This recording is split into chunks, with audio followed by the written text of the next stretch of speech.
Que le nom du Seigneur soit glorifié. Niko akunotoni mogigoi. Qu'allons-nous faire pour entrer en possession du repos de Dieu? Nde tewe mi kenablo bona bio godje mautome.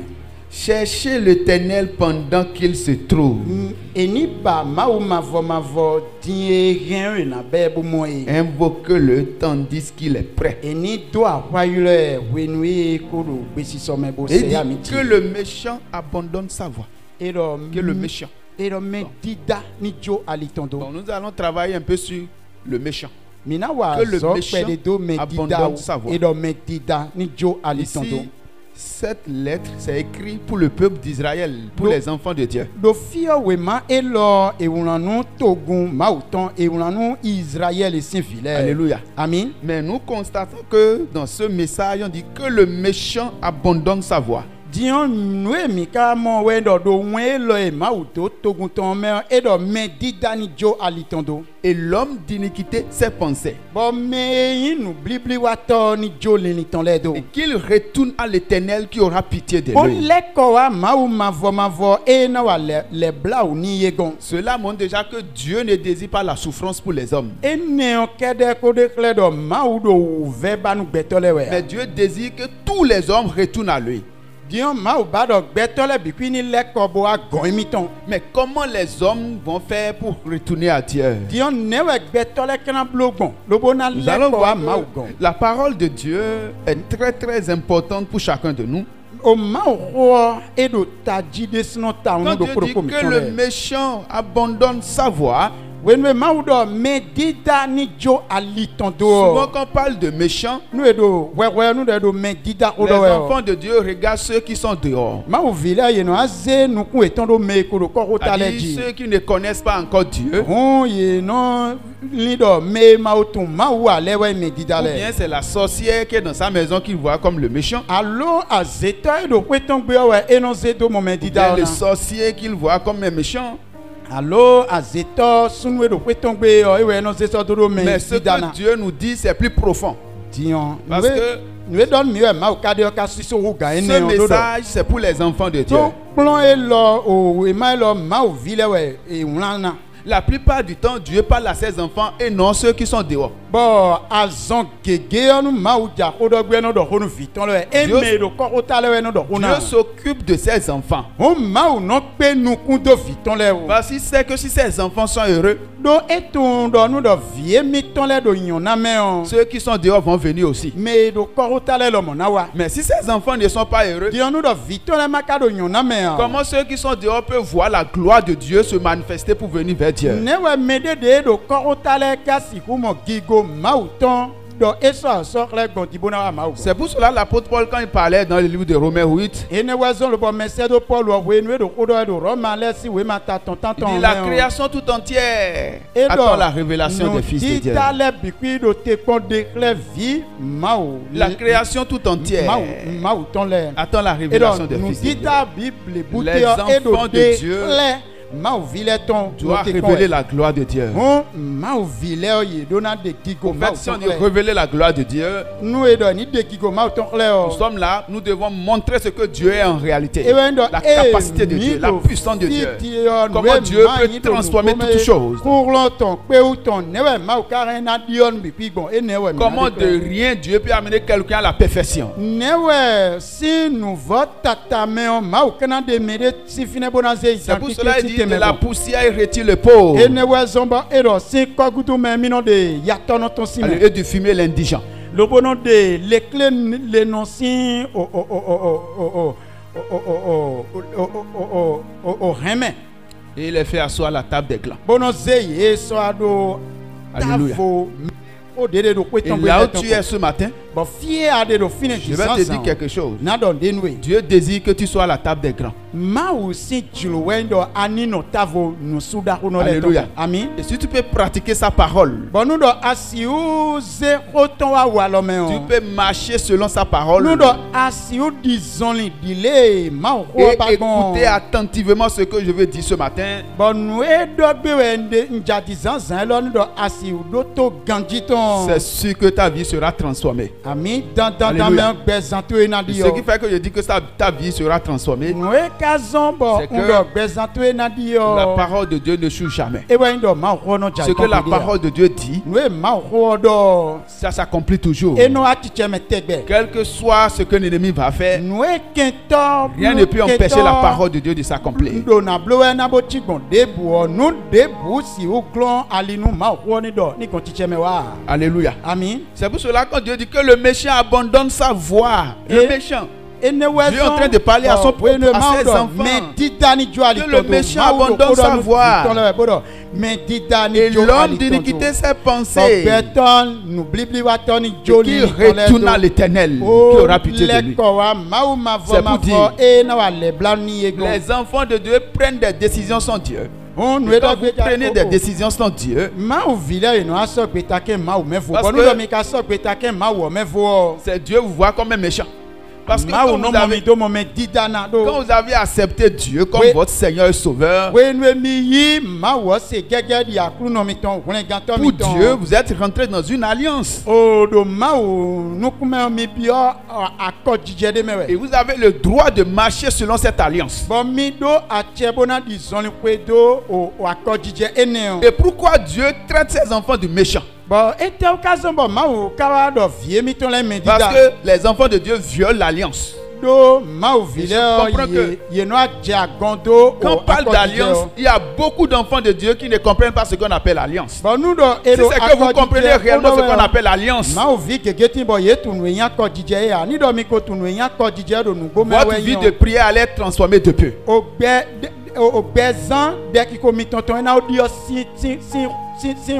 Ce qui fait que beaucoup de personnes souffrent. Parce qu'ils disent qu'ils sont avec Dieu, mais ils sont toujours dans l'alliance du monde. Ils sont toujours dans l'alliance que les parents avaient scellée. Ils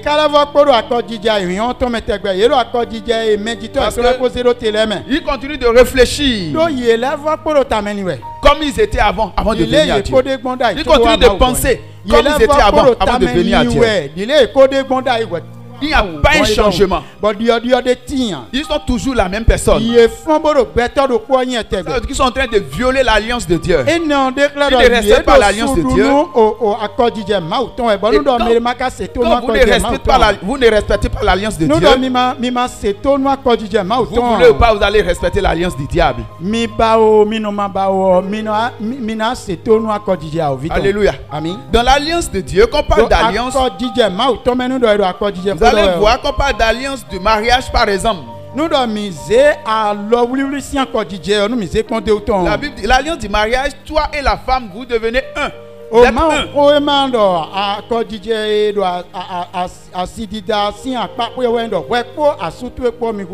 Et quand vous devenez un, ça veut dire que vos pensées doivent aller dans la même direction. C'est ce qui fait que le diable marche tous les jours contre les foyers. Parce que le diable sait que si vos pensées sont dans la même direction, rien ne peut vous empêcher d'atteindre vos objectifs. Rien ne peut vous empêcher de réaliser votre destinée.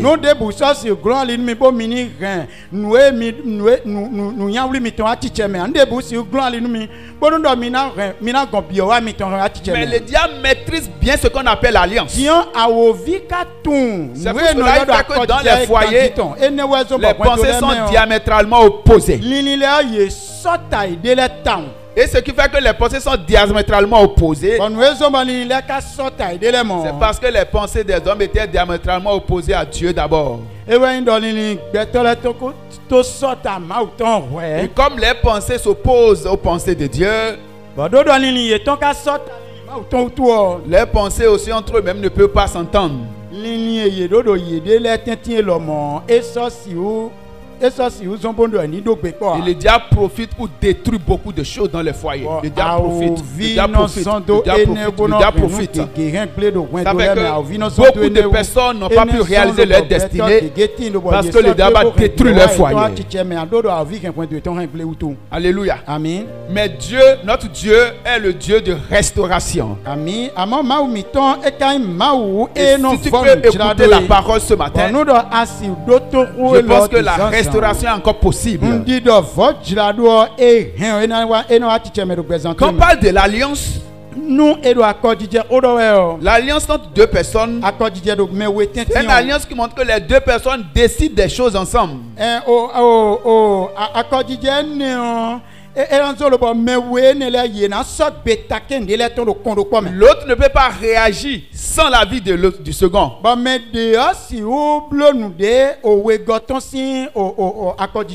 vous allez voir souvent dans les sociétés,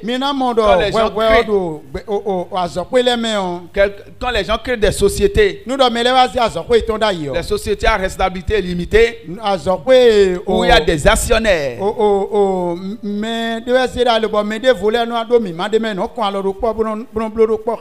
Avant de prendre des décisions dans la société, le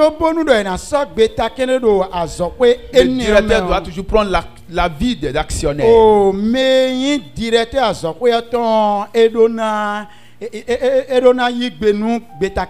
Parce qu'ils sont dans une alliance. Et pour qu'il n'y ait pas de problème, et pour que la société fonctionne bien, il faut prendre l'avis des autres et arrêter une décision finale unilatérale.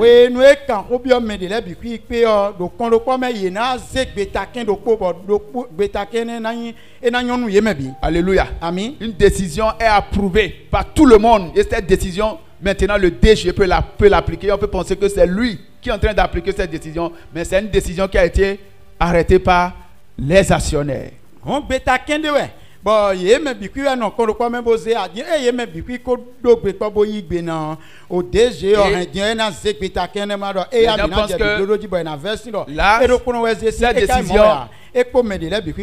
une décision unilatérale, mais c'est une décision qui a été décidée au niveau des actionnaires avec le DG.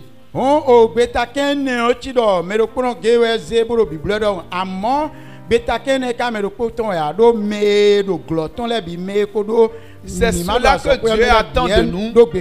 Quand nous sommes devenus enfants de Dieu, quand nous prenons des décisions pour accomplir des choses sans l'avis de Dieu, ça veut dire que nous sommes rebelles. Et Dieu nous traite de méchants. Parce que nous disons à Dieu, nous sommes dans ton alliance. Nous sommes avec toi. Nous ne voulons plus faire des choses sans toi. Mais nous faisons les choses sans l'avis de Dieu. C'est pour cela que Dieu dit que le méchant abandonne sa voie. Parce que lorsque tu prends des décisions, tu accomplis des choses. Ça peut être des bonnes choses, mais tu l'accomplis sans la volonté de Dieu. Dieu te traite comme un méchant.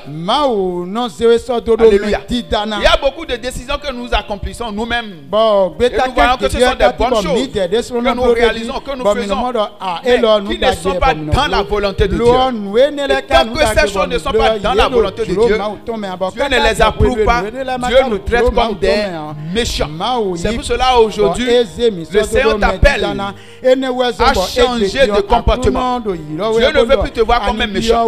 Et lorsque tu vas changer de comportement, c'est pour cela Dieu nous parle du repos. Pourquoi Dieu nous parle du repos? Dieu sait que sa parole n'échoue jamais. Alléluia. Et si tu es dans sa volonté, et si vous décidez ensemble, vous prenez des décisions ensemble, Dieu est en train de dire que ces décisions ne pourront jamais échouer. Mais pourquoi vous échouez dans vos actions, dans vos réactions, dans vos manières de faire? Parce que vous prenez des décisions sans Dieu. C'est ça qui est dit. Ésaïe 30, le verset 1. Ésaïe 30, verset 1. Dieu dit quelque chose. Vous allez voir. Ésaïe 30, verset 1. Malheur, dit l'Éternel, aux enfants rebelles. Voilà.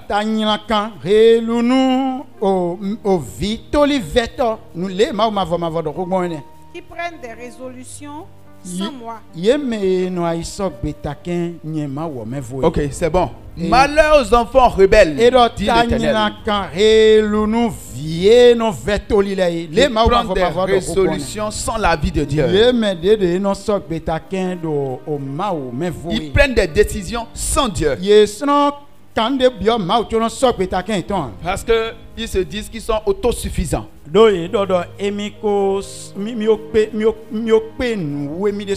Et pourquoi les hommes prennent des décisions sans Dieu? Parce qu'on voit que c'est difficile de s'approcher de Dieu. On voit que c'est compliqué de s'approcher de Dieu. Vous savez pourquoi c'est difficile? Parce que nous avons des forteresses que le diable a érigées dans nos têtes. Et ces forteresses nous disent que s'approcher de Dieu, c'est difficile. Soit ces forteresses nous disent, regarde, la situation est très urgente. Mais le diable ne te... La situation est très urgente. Mais voilà que Dieu ne te dit rien maintenant. Toi-même, il faut faire quelque chose. Vous allez voir le cas de Saul dans la Bible. Quand il devait accomplir le sacrifice, et c'est Samuel qui devait venir accomplir ce sacrifice pour que le peuple d'Israël puisse remporter le combat. Mais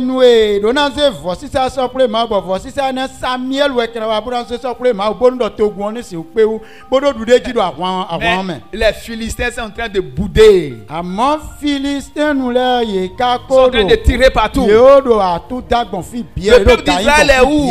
Le peuple d'Israël est où? Et Saül regarde, Samuel ne vient pas. Saül, il était le chef de l'armée d'Israël. Il est la tête de l'armée d'Israël. Il voit que le peuple a commencé à s'enfuir. Et il regarde, il dit, mais comment je vais faire? Voilà que Samuel ne vient pas. Et les Philistins vont nous gagner facilement comme ça. Et les Philistins vont me tuer gratuitement comme ça. Moi-même, j'ai l'onction de Dieu. Dieu m'a oint. Je peux offrir le sacrifice à Dieu moi-même. Et il a pris l'agneau. Il a offert le sacrifice lui-même. Et il a fini de l'accomplir. Et Samuel est venu. Et Samuel dit, qu'est-ce que tu as fait? Tu n'as pas le droit de le faire. C'est fini. C'est fini. Tu as raté ta place auprès de Dieu. Tu as raté ta place. Et il y a beaucoup d'enfants de Dieu qui ratent les places à cause des erreurs qu'on considère comme des erreurs minimes.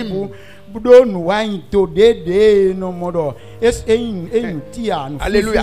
C'est des erreurs que nous ne considérons même pas. Des choses très simples.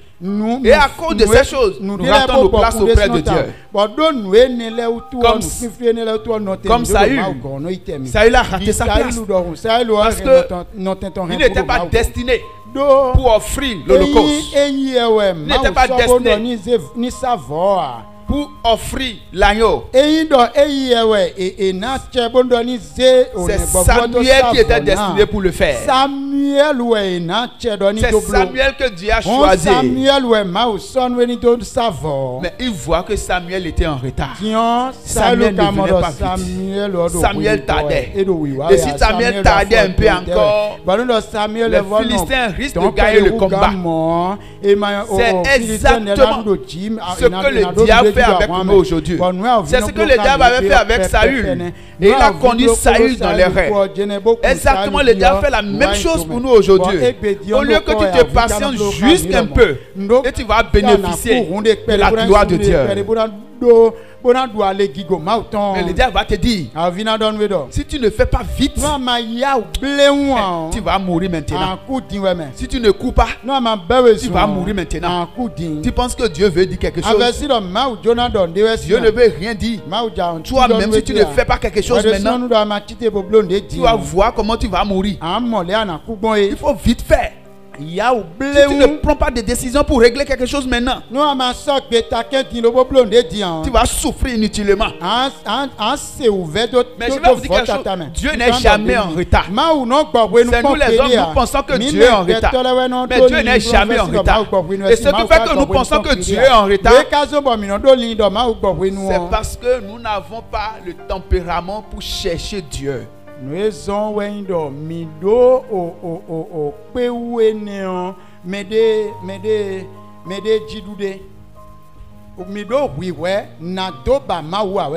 Alléluia. Amen. Nous n'avons pas de tempérament pour chercher Dieu. Et comme la situation se présente, nous réagissons en fonction de la situation.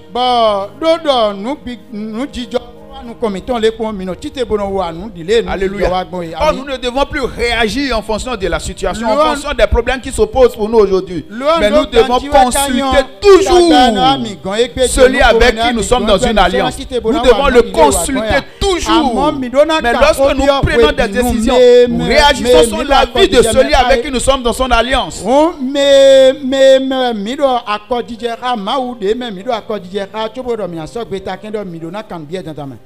Mais quand nous réagissons, si on prend son avis, nous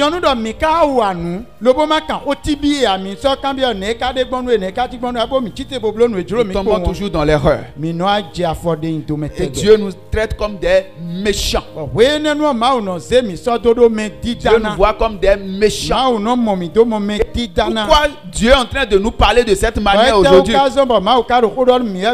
Dieu dit, il veut que ce soit lui-même qui donne des ordres dans ta vie. Et quand lui va donner des ordres dans ta vie, tu vas les accomplir. Ça serait comme si c'était une décision unilatérale. Parce que les hommes vont te voir toi ici. Mais le plus grand, Jésus est en toi. Le plus grand est en toi. Et c'est lui qui prend les décisions à ta place.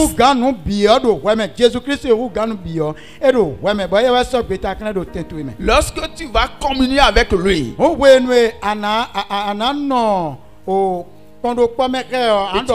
vas communier avec Dieu et tu vas venir au point où avant de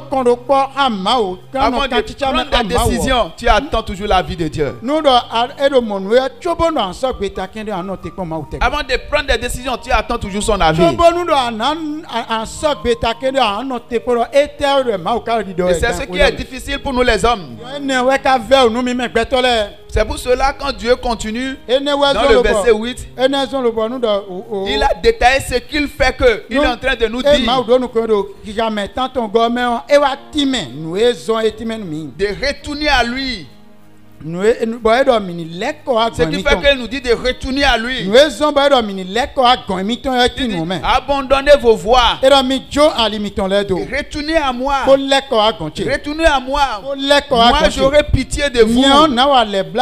Mais ce qui fait que je vous demande de retourner vers moi, parce que mes pensées ne sont pas vos pensées. Et mes voix ne sont pas vos voix. Autant les cieux sont élevés au-dessus de la terre, autant mes voix sont au-dessus de vos voix et mes pensées au-dessus de vos pensées. Et voilà à cause de cela que vous êtes toujours dans la souffrance, dans les douleurs. Vous criez que Dieu n'entend pas. C'est pour cela de la suite dans Isaïe 59, le verset 1, la main de Dieu n'est pas trop courte pour vous délivrer, ni ses oreilles trop dures pour vous entendre. Mais c'est parce que vous ne voulez pas l'écouter, vous ne voulez pas l'entendre, vous ne voulez pas vous patienter pour entendre Dieu. Alléluia. Et vous agissez selon vos pensées, selon vos émotions. Et ce qui est bizarre, il y a beaucoup de personnes, ils agissent selon les pensées, les émotions, et ils disent que c'est Dieu. Il y a quelqu'un, c'est là, c'est malheureux. C'est malheureux. C'est malheureux. La personne serait dans l'erreur consciente, on va lui dire attention. Dieu m'a parlé. Oh, il faut lui demander combien de fois il a prié, Dieu lui a parlé. Les gens qui n'ont pas une vie de prière, qui n'ont pas une vie de consécration, ils ne peuvent pas échanger avec Dieu, ils ne peuvent pas aller dans le Saint des Saints, ils ne peuvent pas rentrer dans le sanctuaire pour que la voix de Dieu les parvienne. Mais ils disent qu'ils sont toujours avec leur moi, leur chair, et ils pensent que Dieu parle dans la chair. Dieu ne parle pas dans la chair. Il dit les vrais adorateurs adorant le Père en esprit et en vérité. C'est ceux qui ont pu arriver à un niveau où leur esprit a été libéré.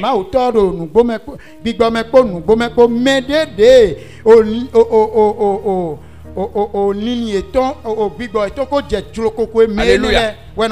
J'ai parlé d'un document ici de Watchman et la libération de l'esprit.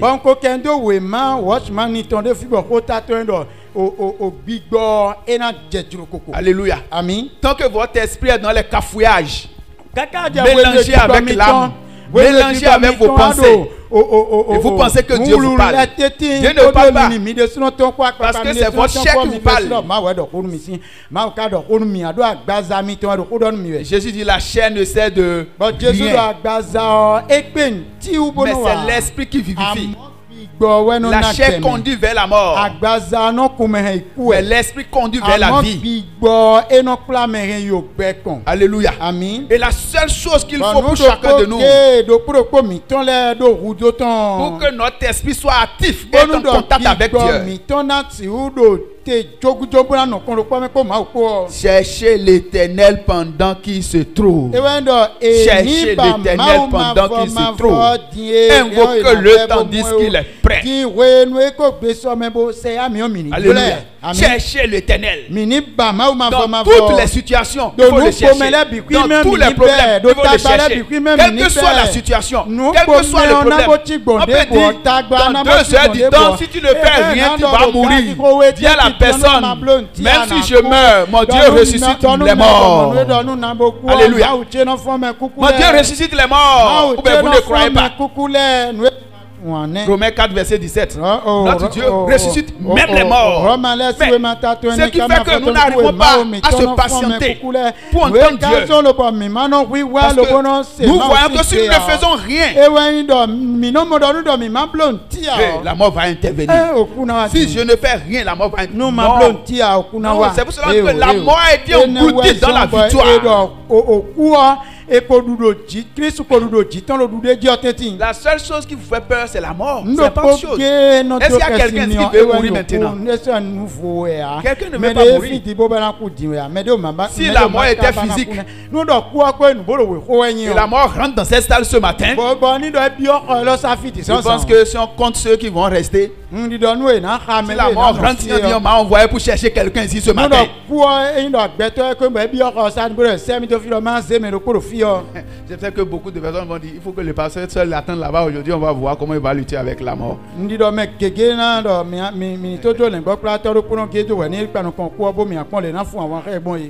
pourquoi vous avez peur de la mort? La mort, c'est l'aiguillon que le diable utilise.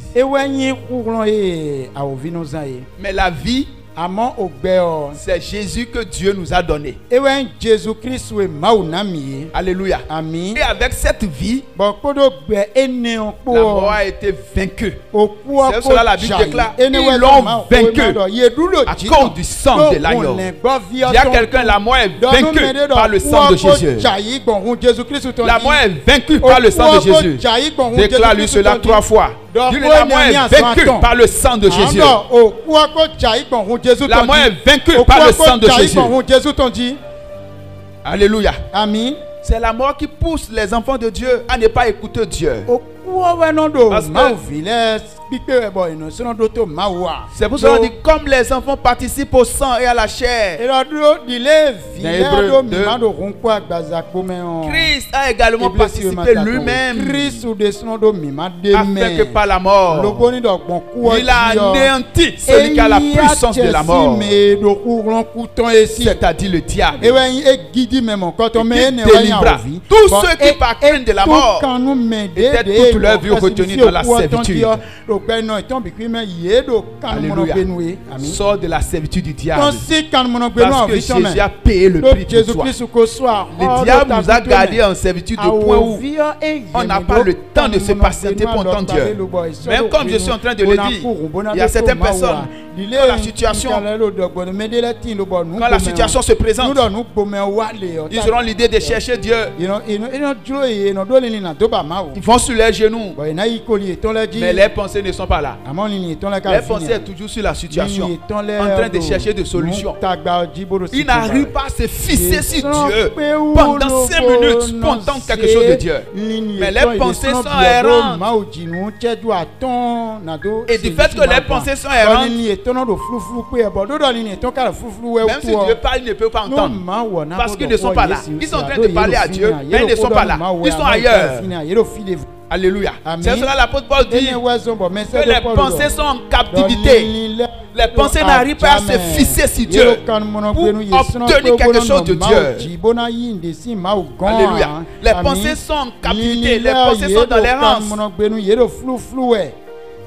Tu dois tout faire. Lorsque des situations se présentent, même si les situations ne se sont pas présentées, et tu veux communier avec Dieu, et tu vas sur tes genoux, il faut tout faire pour maîtriser tes pensées. Il y a quelqu'un, il faut tout faire pour maîtriser tes pensées. Il faut tout faire pour que tes pensées soient sur Dieu seul. Parce qu'à chaque fois que vous voulez prier, je vous assure, il y a quelqu'un, je t'assure, le diable va t'envoyer des pensées. Tu veux ou pas? Alléluia. Si tu veux ou pas, le diable va te montrer des choses. Il y a telle chose que tu n'as pas encore réglé. Même au moment où tu es en train de prier, il va t'envoyer des fleurs dans ta tête. Il y a tel problème que tu n'as pas encore réglé. Il y a telle situation. Est-ce que ce problème-là maintenant, tu ne vas pas appeler Kojo pour voir d'abord? Tu es sûr que c'est la prière. Même si Dieu va régler ça, il faut que Dieu passe par un homme. Appelle Kojo pour voir. Appelle Jacques pour voir. Et nous perdons le temps inutilement. Il y a des gens, ils sont à genoux en train de prier, mais aucune de leurs requêtes n'est exaucée parce qu'ils sont là avec leur chair, mais leur esprit, âme n'est pas présent. Même nous sommes à l'église ce matin, il y a beaucoup qui sont ailleurs. Nous sommes ici, ils sont en train de me regarder. Mais si nous terminons, on dit quel est le thème de ce message? Qu'est-ce qu'on a dit? Frère, qu'est-ce qu'on a dit? Et ça fait qu'on est toujours la même chose. On est toujours la même chose. Rien ne change. On dit la parole de Dieu transforme, mais ça ne nous transforme pas. Pourquoi? Parce que nos pensées sont en captivité. Comme l'apôtre Paul l'a dit dans 2 Corinthiens 10.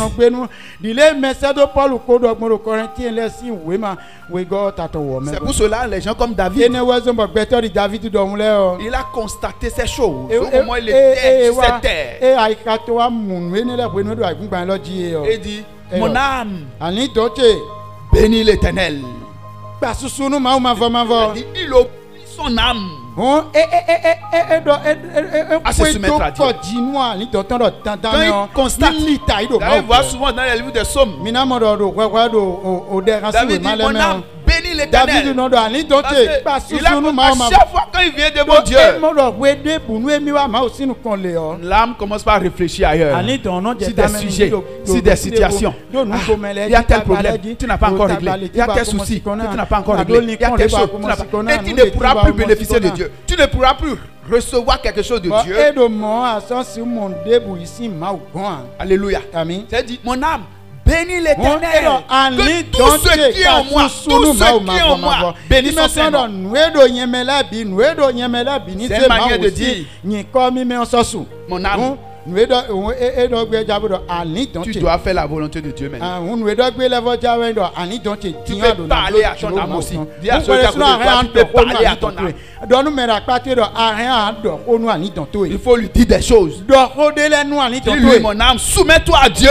Il ne faut pas m'amener à faire de n'importe quoi. Alléluia. Parce qu'il y a beaucoup de personnes Ils ont le désir de prier. Mais il peut commencer par prier, mais leurs pensées sont ailleurs, les idées sont ailleurs, sur la situation, sur les problèmes, même des choses, des futilités, des choses qui n'ont pas de sens. Et le diable utilise ses flèches juste pour vous de la présence de Dieu. Je vous assure, si quelqu'un peut passer 10 minutes devant Dieu sans que son âme n'aille pas réfléchir ailleurs, et passer 5 minutes, 10 minutes devant Dieu intégralement, esprit, âme et corps. Non. S'il fait ça pendant un mois, non. Il y aura un grand changement dans sa vie. Un grand changement dans la vie de cette personne. Alléluia. Il y aura un grand changement dans sa vie. Mais le diable, il est tellement à l'œuvre. Et il ne veut pas que vous écoutez quelque chose de Dieu. Il ne veut pas que vous entendez quoi que ce soit de Dieu. Ça fait que il remplit nos têtes des pensées. Les pensées sont beaucoup dans nos têtes. Et c'est uniquement les pensées du diable. Parce que Dieu, lui, ne parle pas en désordre. Dieu peut dire une seule parole aujourd'hui. Et cette parole peut te conduire pendant 5 ans. Alléluia. Amen. Cette parole que Dieu te donne là, ça peut te nourrir pour toute ta vie. Alléluia. Amen. Dieu ne parle pas en désordre. Mais aujourd'hui, c'est Dieu seul qui parle. Tu vois quelqu'un, Dieu m'a dit. Dieu m'a dit. Dieu m'a dit, c'est ma femme. Dieu m'a dit, c'est mon mari. Dieu m'a dit. Dieu m'a dit. Moi, heureusement pour moi, je n'ai jamais dit des choses petites comme ça. Je n'ai jamais dit Dieu m'a dit. C'est grave. Dieu m'a dit. Dieu t'a dit quoi? Oh. Aujourd'hui, il n'y a que Dieu m'a dit. Tu n'as pas trouvé quelqu'un qui va venir te voir pour dire Satan m'a dit. Je n'ai jamais entendu ça. C'est toujours Dieu m'a dit. Donc le diable ne parle plus. C'est Dieu seul qui parle. Le diable ne parle plus. C'est Dieu seul qui parle. Dieu m'a dit. Et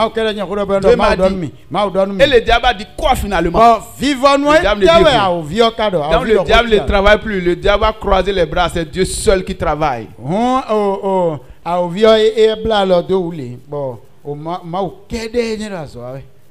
Oh, c'est le diable qui parle. Dieu ne dit rien. Le diable parle. Mais quand le diable parle, on dit Dieu. On dit c'est Dieu qui a dit. On dit c'est Dieu qui a dit. Il y a tellement de prophéties. Si toutes les prophéties que les gens prononcent dans ce monde étaient Dieu réellement, je ne pense pas que le monde serait encore ici. Je ne pense pas que toutes les prophéties qui sont sorties dans ce pays, si c'était de Dieu, ce pays ne sera plus dans cet état. Mais c'est Dieu qui a dit. Le diable ne dit jamais quelque chose, c'est Dieu qui dit. Dieu a dit avant la fin de ce mois, tu vas gagner tel montant. Mais le diable n'a rien dit. Dieu ne parle pas dans le désordre. Dieu cherche à ce que vous soyez en communion avec lui. Il dit cherchez premièrement le royaume et la justice de Dieu. Et toutes les autres choses, tout ce dont vous avez besoin, lui va vous accorder ces choses. Mais vous n'avez pas Dieu avec vous.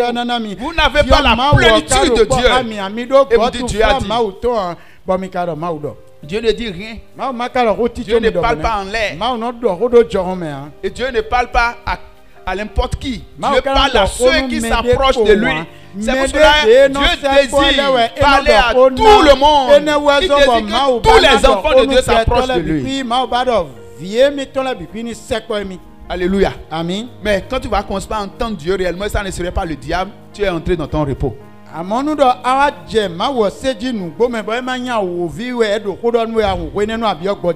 Alléluia. Amen. Mais si tu n'entends pas Dieu réellement, et le diable te parle et tu dis Dieu a dit. Il y a quelqu'un, tu augmentes encore tes souffrances. Il vaut mieux rester tranquille. Pour ne rien dire. Tu augmentes encore tes souffrances. Lorsque tu dis Dieu a dit, et ce n'est pas Dieu. tu as augmenté encore tes souffrances.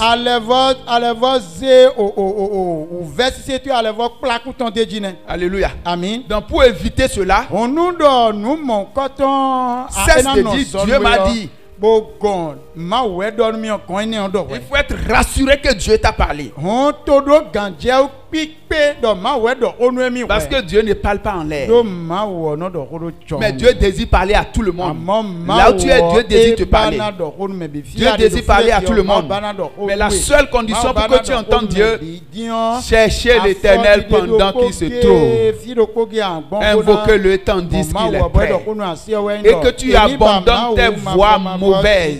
Il dit que le méchant abandonne sa voie. Celui qui avait l'habitude de prendre des décisions sans la vie de Dieu. Celui qui avait l'habitude de faire des choses sans prendre la vie de Dieu. Et pourtant il dit qu'il est enfant de Dieu, qu'il est dans l'alliance de Dieu, qu'il a Jésus comme son Seigneur et Sauveur.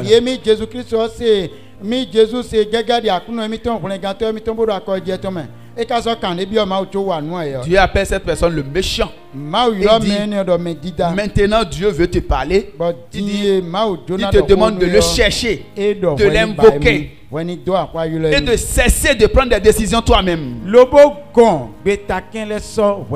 Alléluia. Amen. Et maintenant, comme tes pensées ne sont pas ses pensées, lui désire maintenant que tes pensées deviennent ses pensées. Dieu désire que tes pensées deviennent ses pensées.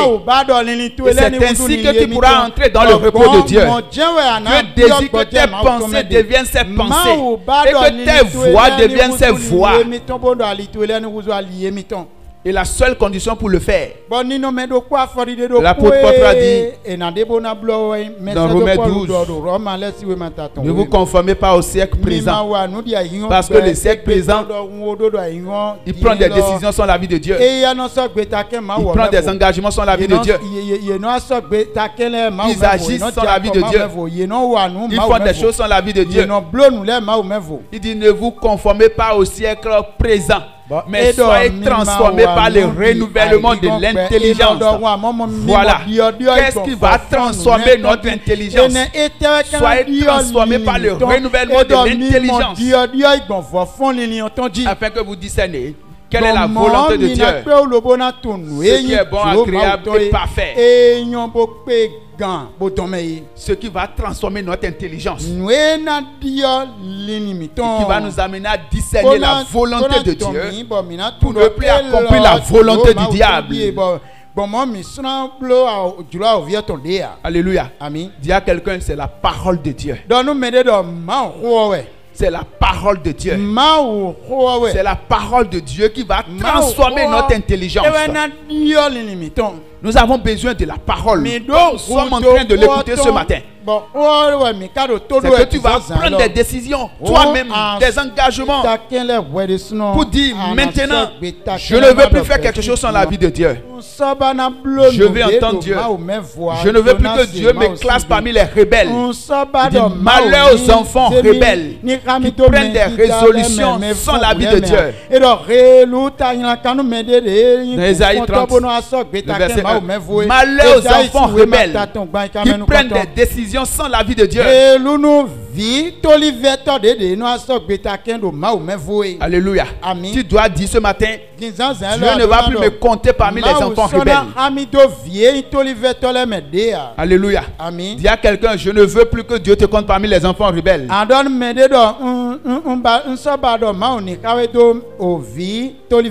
C'est pour cela ce matin, là où tu es, je te demande de prendre l'engagement d'entendre Dieu. Et pour l'entendre, il faut le chercher. Comment chercher Dieu? Dans la prière, en lisant la parole. Mais la parole est comme un fardeau pour beaucoup de personnes. Il y a beaucoup de personnes qui n'arrivent pas à lire. Si on dit de lire, ils se disent est-ce qu'on a besoin de lire? C'est en lisant que les forteresses que les diables avaient érigées dans ta tête, ces forteresses vont commencer à s'écrouler. Parce que tu avais une manière de fonctionner avant. Et cette manière de fonctionner est contraire à la manière de Dieu. Mais la parole de Dieu, qui est plus tranchante que l'épée quelconque à double tranchant, a la capacité de renverser ces forteresses et ériger dans ta tête ta mauvaise manière de fonctionner avant.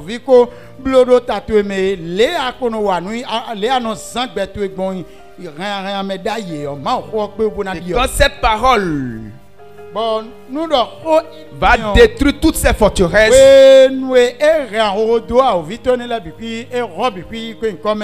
Dieu même sera érigé en toi maintenant. Alléluia. Les pensées de Dieu vont se en toi. Et quand on parle des pensées de Dieu, il y a quelqu'un, c'est la parole de Dieu. C'est pas autre chose. Quand les situations se présentent, tes idées vont toujours sur la parole. C'est-à-dire, la première des choses, tes idées vont sur la parole de Dieu. Quand les choses vont commencer à se manifester pour toi de cette manière, il faut savoir qu'il y a une bonne partie des forteresses du diable dans ta tête qui ont été écroulées.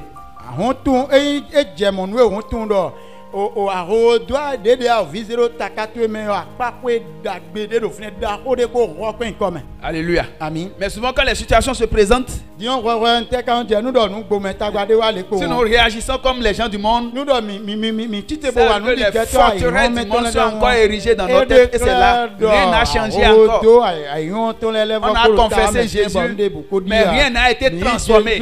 C'est uniquement, j'ai parlé ici de 3 dimensions de la nouvelle créature. Quand on parle de la nouvelle créature, c'est sur 3 dimensions. J'en ai expliqué. La première dimension, nous devenons nouvelle créature en esprit. Ça, c'est la première dimension. Ça, tous ceux qui ont confessé Christ sont devenus nouvelle créature en esprit. D'abord. Mais si tu communies avec, c'est-à-dire ton esprit est recréé, ton esprit est devenu nouvel. Avec cet esprit, maintenant tu peux communier avec.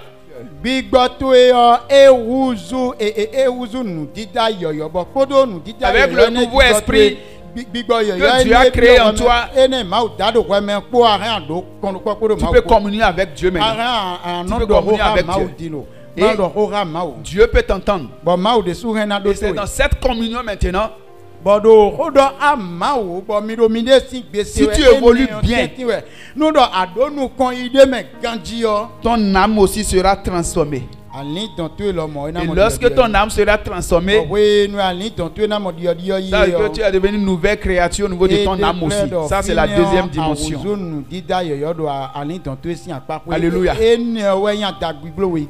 Et la troisième dimension, je ne pense pas qu'aujourd'hui il y a des gens qui viennent assez nouveaux, mais Dieu attend ça aussi. Il y a des gens comme Élie qui ont venu à ce niveau. Des gens comme Élisée qui sont venus à ce niveau.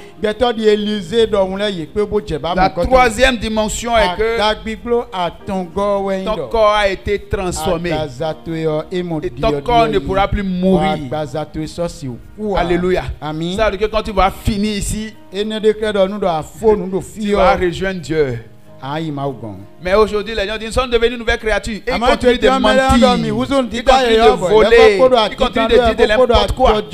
Mais ils disent qu'ils sont devenus une nouvelle créature. Quelle nouvelle créature ment encore? Le mensonge ne se trouve pas dans la nouvelle créature. La nouvelle créature, c'est un esprit d'abord. Oui. Si tu es devenu une nouvelle créature en esprit, le paradis est garanti pour toi. Quand tu vas quitter ici, tu iras vers Dieu. Tu peux ne rien avoir là-bas comme héritage, mais tu iras vers Dieu quand même. Alléluia. Amen. Mais la deuxième dimension, c'est au niveau de notre âme. C'est sur 3 dimensions. Mais les gens prennent uniquement la première dimension pour dire, nous sommes devenus une nouvelle créature. Les choses anciennes sont passées. Pourtant, cette personne Surtout les gens qui parlent de cette manière, il faut les suivre bien. C'est des gens qui continuent de mentir. C'est des gens qui continuent. C'est des gens qui ont des mauvaises choses dans leur cœur. Alléluia. Nous sommes devenus une nouvelle créature en esprit d'abord. Après, notre âme. Pour notre âme, ça dépend de nous maintenant, c'est notre volonté. Si nous décidons être entièrement à Dieu, et nous communions avec Dieu, ça déborde de notre esprit vers notre âme. Et ça transforme notre âme. Quand ça transforme notre âme, et notre âme a été transformée, et nous continuons toujours dans la communion avec Dieu. Cette communion va transformer en notre corps. Et maintenant, nous ne pouvons plus connaître la mort physique.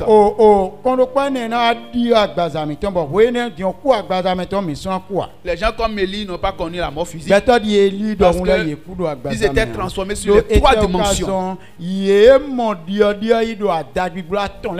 avait les gens comme Élisée aussi. Élisée, lui, il est mort parce qu'il ne savait pas que la terre ne devait pas le manger. C'est pour cela, même quand il était mort,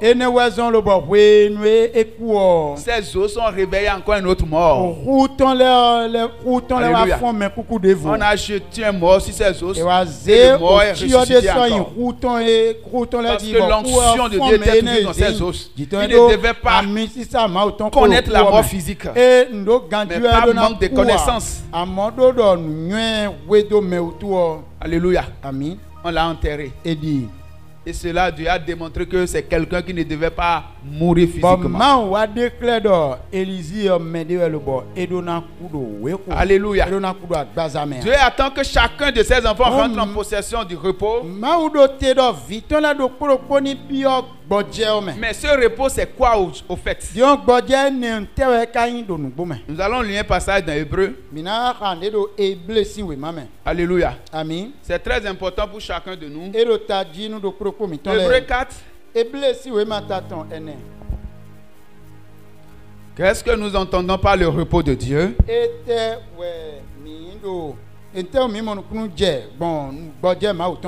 D'abord, le verset 2 dit: car cette bonne nouvelle nous a été aussi annoncée bien qu'à eux. Mais la parole qui leur fit annoncer ne leur servit de rien parce qu'elle ne trouva pas de la foi chez ceux qui l'entendirent. Voilà. C'est ce qui fait que Ésaïe 53, le verset 1 avait dit: qui a cru à ce qui nous était annoncé, qui a reconnu le bras de l'Éternel. Le plus grand problème des enfants de Dieu, c'est de croire en ce que Dieu est en train de nous dire. Si nous pouvons croire, c'est fini. Dieu veut faire tout pour nous aujourd'hui. Dieu a accompli tout pour qu'il puisse faire tout pour nous aujourd'hui. Mais il ne peut pas le faire sans notre volonté. Nous allons décider de se laisser à lui. Si nous décidons de s'abandonner à lui, lui va le faire en nous. Parce qu'il nous a créés libres. Donc c'est celui qui veut. C'est pas que Dieu va le faire lui-même. Celui qui veut, Dieu est prêt. Ça veut dire chercher l'Éternel pendant qu'il te trouve. Invoquer le temps qu'il est prêt.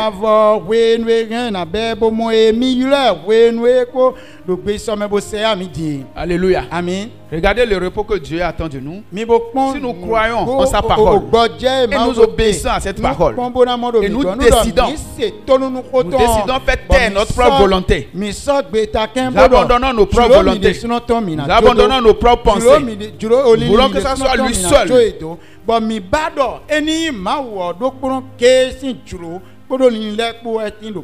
Alléluia. Amen. Nous allons lire toujours dans Hébreu 4. Le verset 10 dit: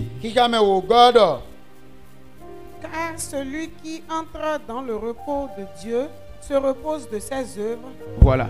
Comme Dieu s'est reposé des siennes. Voilà.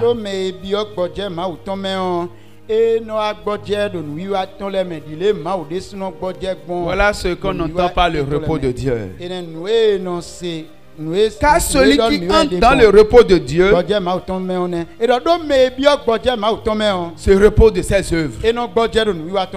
Il s'agit de quelle œuvre? Car celui qui entre dans le repos de Dieu se repose de ses œuvres. Alléluia. Amen. Là où nous sommes maintenant, nous avons tellement des œuvres à faire. Tellement d'œuvres. Parce que nous n'avons pas le repos. Mais celui qui entre dans le repos de Dieu, celui qui croit en cette parole et qui s'abandonne et qui ne veut pas faire quelque chose sans la volonté de Dieu. Avant de faire quelque chose, il demande la volonté de Dieu. Et c'est Dieu qui décide avant qu'il n'accomplisse la chose. Quand Dieu va commencer par décider en toi, c'est fini. Tu es entré dans le repos de Dieu. Et tu vas te reposer de tes œuvres. C'est-à-dire, se reposer de ses œuvres, tu ne vas plus utiliser tes propres pensées pour réfléchir. On réfléchit sur des situations, on réfléchit et il n'y a pas de solution. Vous savez que la tête se chauffe. Les gens réfléchissent jusqu'à ce qu'ils font crise. Mais là, ils ne trouvent pas de solution. Parce qu'ils ne sont pas dans le repos de Dieu. Et notre réflexion est limitée. Tandis que Dieu, lui, est illimité. Donc, pour te reposer de tes œuvres, il faut que Dieu commence par décider en toi, c'est tout. Au lieu que quand les situations arrivent, les problèmes arrivent, tu vas t'asseoir et tu vas réfléchir. Tu vas réfléchir. Tu te fatigues et tu vas vieillir vite.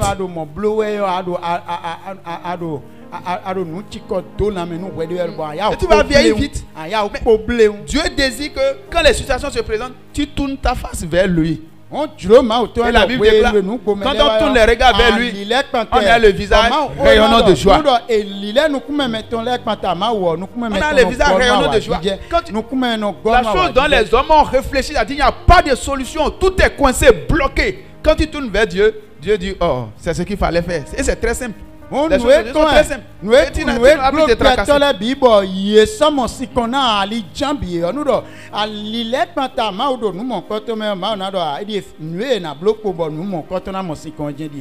Et c'est fini, c'est réglé.